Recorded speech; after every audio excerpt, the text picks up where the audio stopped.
국회 상황이 바쁠 텐데 이렇게 또 나와주셨네요. 네.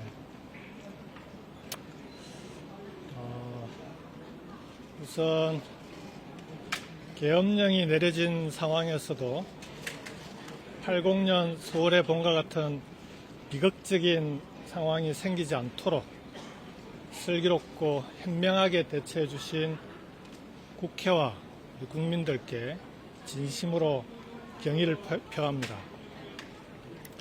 하지만 이번 계엄 사태로 대한민국의 위상은 국제사회에서 땅에 떨어졌습니다. 민심을 거스를 수 있는 권력은 없습니다. 이 위기를 초래한 무모한 권력에 대한 탄핵은 이제 거스를 수 없는 국민의 명령이 되었습니다. 지금과 같은 상황에서도 탄핵을 반대한다면 어제의 범죄를 벌하지 않음으로써 내일의 범죄를 부추기는 참으로 어리석고 위험천만한 일이 아닐 수 없습니다. 그들이 또다시 계엄을 시도하지 않는다고 누가 보장할 수 있겠습니까?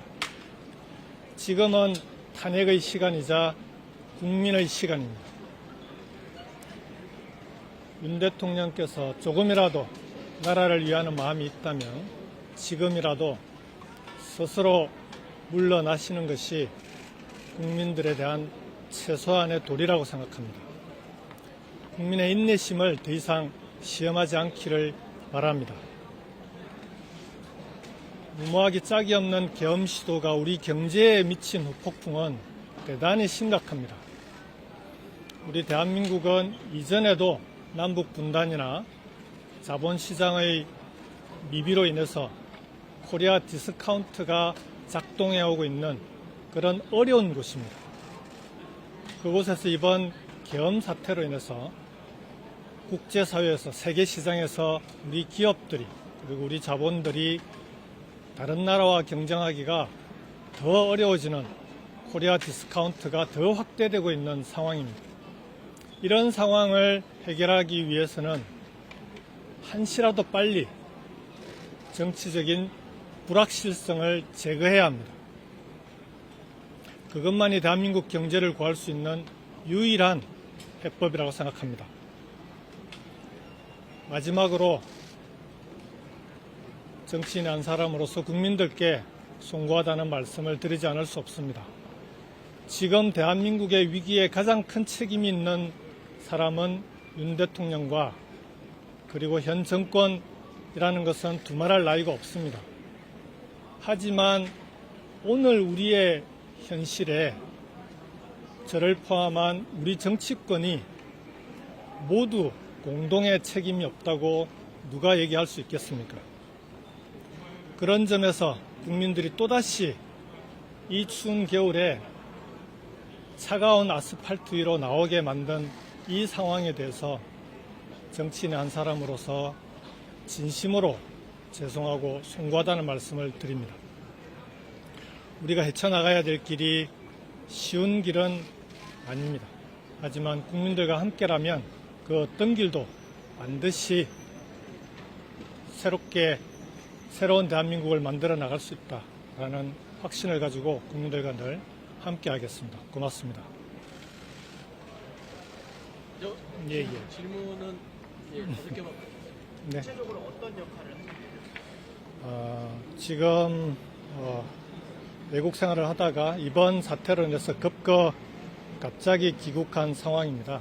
지금은 국민의 한 사람으로서, 시민의 한 사람으로서 지금의 대한민국의 위기 상황을 빨리 해소하는데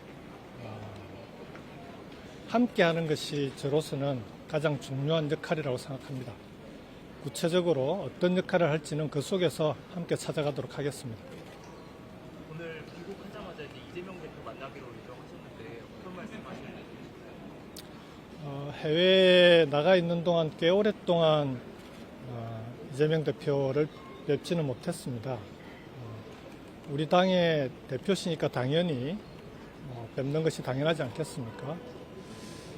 이번 계엄 사태 과정에서 국회의장님을 포함해서 민주당의 이재명 대표 그리고 각 당의 대표들께서 계엄이 원만하게 조기에 해소될 수 있도록 중요한 역할을 해주셨고, 이 점에 대해서 해외에 있는 교민들께서 대단히 고마워하고 높게 평가하고 계십니다. 그분들께서 한국에 들어가게 되면 우리 국회 지도자분들께 감사 인사를 꼭 전해달라는 말씀도 있으셨고, 겸사겸사 뵙고 여러 가지 상의를 드리려고 합니다.